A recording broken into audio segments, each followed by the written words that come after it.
Hello friends, welcome to மாங்கனி சமையல். இன்னைக்கு நம்ம மாங்கனி சமையல்ல சிக்கன் மசாலா பவுடர் எப்படி பண்றதுன்னு பார்க்கலாம்.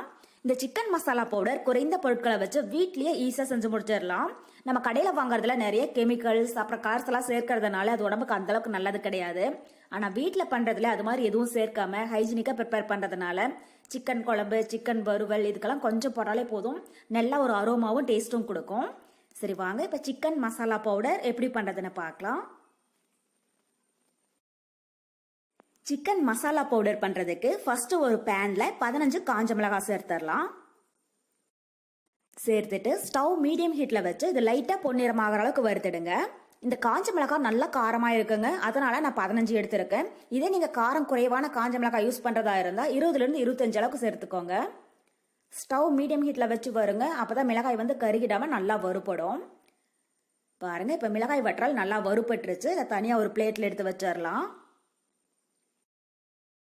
இப்ப அதே பேன்ல 8 டேபிள் ஸ்பூன் அளவுக்கு தனியா எடுத்து வச்சிருக்கேன், அதை உள்ள சேர்த்துடலாம்.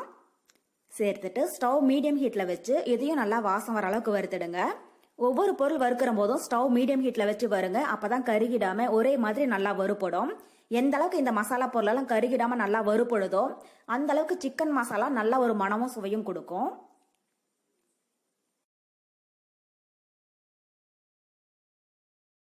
இப்ப தனியா நல்லா வறுபட்டுருச்சு. இதை நம்ம வறுத்து வச்சிருக்கிற மிளகாய் வற்றலோட சேர்த்துடலாம்.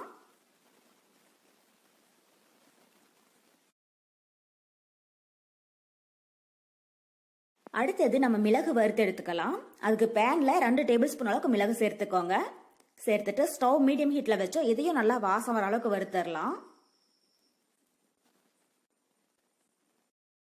8 டேபிள் ஸ்பூன் அளவுக்கு தனியா எடுத்தீங்கன்னா அதுக்கு 2 டேபிள் ஸ்பூன் அளவுக்கு மிளகு சேர்த்துக்கோங்க. சிக்கன் மசாலா நல்ல ஒரு அரோமாவும் டேஸ்டும் கொடுக்கும். நான் இந்த மசாலா பொருள் அளந்தெடுக்கிறதுக்கு டேபிள் ஸ்பூன் தாங்க யூஸ் பண்ணிருக்கேன். உங்களுக்கு சிக்கன் மசாலா அதிகமா வேணும் அப்படின்னு நினைச்சீங்கன்னா ஒரு சின்ன கிண்ணத்துல கூட நீங்க அளந்து எடுத்துக்கலாம். பாருங்க இப்ப மிளகு நல்லா வறுபட்டுருச்சு. நம்ம வறுத்து வச்சிருக்கிற தனியா கூட சேர்த்துடலாம்.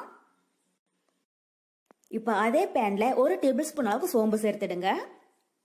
கூடவே 3 இன்ச் அளவுக்கு பட்டை உடைச்சு வச்சிருக்கேன், அதை உள்ள சேர்த்துடலாம். அப்புறம் 15 லவங்கம், கூடவே 2 அனாசிப்பூ. நான் பெரிய சைஸ்ல 2 அனாசிப்பூ எடுத்திருக்கேன், சின்னதா இருந்துச்சுன்னா 3 அளவுக்கு சேர்த்துக்கோங்க. இது கூட 6 ஏலக்காய், அப்புறம் சின்னதா ஒரு மஞ்சள் துண்டு. மஞ்சள் பீஸ் இருந்துச்சுன்னா சேர்த்துக்கோங்க, இல்லைனாலும் கடைசியா நம்ம சிக்கன் மசாலா அரைக்கிற போது கொஞ்சமா மஞ்சள் தூள் சேர்த்து அரைச்சு எடுத்துக்கலாம். இது வீட்டுல இருந்ததுனால நான் சின்ன பீஸ் சேர்த்திருக்கேன். கடைசியா 3 பிரியாணி இலை சேர்த்துட்டு ஸ்டவ் மீடியம் ஹீட்ல வச்சு இந்த மசாலா பொருட்களையும் நல்லா வாசம் வர அளவுக்கு வறுத்து எடுத்துக்கலாம். மசாலா பொருட்களெல்லாம் நல்லா வறுபட்டு நல்ல ஸ்மெல் வர ஆரம்பிச்சிடுச்சு. கடைசியா இது கூட சின்னதா ஒரு கல்பாசி சேர்த்துடலாம். சேர்த்துட்டு ஒரு டைம் லைட்டா வறுத்துடுங்க. கல்பாசியா ஃபர்ஸ்டே சேர்த்தீங்கன்னா அது லேசா இருக்கிறதுனால கருகிடும், அதனால கடைசியா சேர்த்துட்டு லைட்டா வறுத்தீங்கன்னா போதும். பாருங்க இப்ப மசாலா பொருட்கள் எல்லாமே நல்லா வறுபட்டு நல்ல ஸ்மெல் வர ஆரம்பிச்சிடுச்சு. இந்த ஸ்டேஜ்ல ஸ்டவ் ஆஃப் பண்ணிட்டு நம்ம தனியாவோட சேர்த்துடலாம். இப்ப அதே பேன்ல கொஞ்சமா கருவேப்பிலை சேர்த்துடுங்க. சேர்த்துட்டு ஸ்டவ் ஆஃப் பண்ணிட்டு இதை லைட்டா வறுத்துக்கோங்க. கடாயில இருக்கிற ஹீட்லயே இந்த கருவேப்பிலை நல்லா வறுபட்டுரும். இப்ப கருவேப்பிலையும் நல்லா மொறுமொறுன்னு வறுபட்டுருச்சு. இதை நம்ம வறுத்து வச்சிருக்கிற மசாலா பொருட்களோட சேர்த்துடலாம். இப்ப மசாலா பொருட்கள் எல்லாம் ஒரு 5 நிமிஷம் நல்லா ஆறட்டுங்க.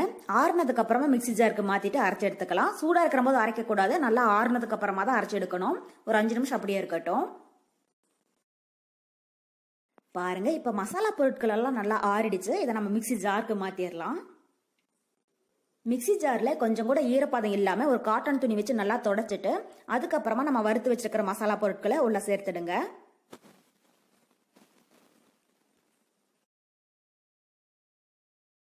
சேர்த்துட்டு மஞ்சள் கொம்பை மட்டும் 1-2 தட்டி சேர்த்துக்கோங்க. நம்ம அப்படியே முழுசா போட்டு அரைக்கிற போது மஞ்சள் சரி வர மையாது, மிக்ஸி பிளேடும் சீக்கிரமா போயிடும். இது 1-2 தட்டி எடுத்துக்கலாம்.